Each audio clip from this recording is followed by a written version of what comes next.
झारखंड में एक तरफ कानून की दुहाई दी जाती है, नेशनल ग्रीन ट्रिब्यूनल यानी एनजीटी की पाबंदियों का ढिंढोरा पीटा जाता है, लेकिन क्या आप जानते हैं कि इसी झारखंड के एक जिले में कानून की धज्जियां उड़ाकर एक ऐसा खेल चला रहा है जिसके आगे प्रशासन ने भी घुटने टेक दिए हैं। जी हां, हम बात कर रहे हैं गोड्डा जिला के देवडार थाना क्षेत्र की, जहां दिन के उजाले में पीला सोना यानी बालू और सफेद पत्थरों की बेखौफ तस्करी की जा रही है। तस्वीरें ऐसी है कि आपके होश उड़ जाएंगे और सवाल ऐसा है कि माइनिंग विभाग के पास इसका कोई जवाब ही नहीं होगा। चलिए हम सबसे पहले बात करते हैं पीले सोने यानी बालू की। कहने को तो एनजीटी के सख्त निर्देश हैं, नदियों से अवैध रूप से बालू का उठाव नहीं किया जा सकता है, लेकिन देवदार थाना क्षेत्र के नियम और कायदे शायद अलग ही किताब से चलते हैं।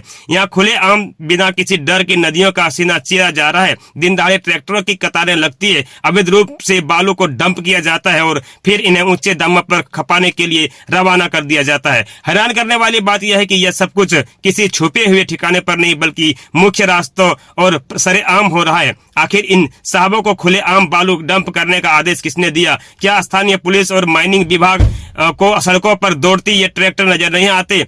खेल सिर्फ बालू तक ही सीमित नहीं है, इस इलाके में सबसे सफेद पत्थरों का एक और काला कारोबार धड़ल्ले से पैर पसार चुका है। तस्वीरों में देखिए कैसे इन हाईवा गाड़ियों में क्षमता से 2 गुना और 3 गुना ज्यादा सफेद पत्थर लदे गए हैं।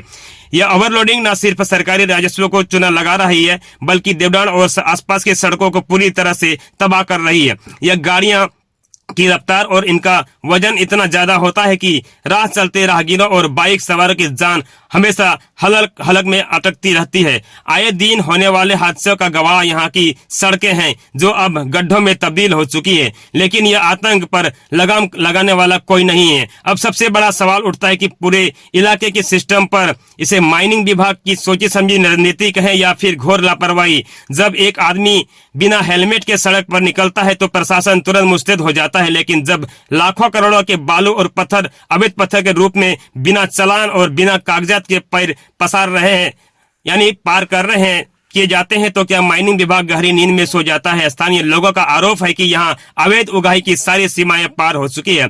बिना साहबों की मर्जी और साठ गांठ के इतना बड़ा सिंडिकेट दिन के उजाले में चलना मुमकिन ही नहीं है। कानून का डर माफियाओं के दिल से इस कदर खत्म हो चुका है कि उन्हें अब रात के अंधेरे का इंतजार भी करना नहीं पड़ता है।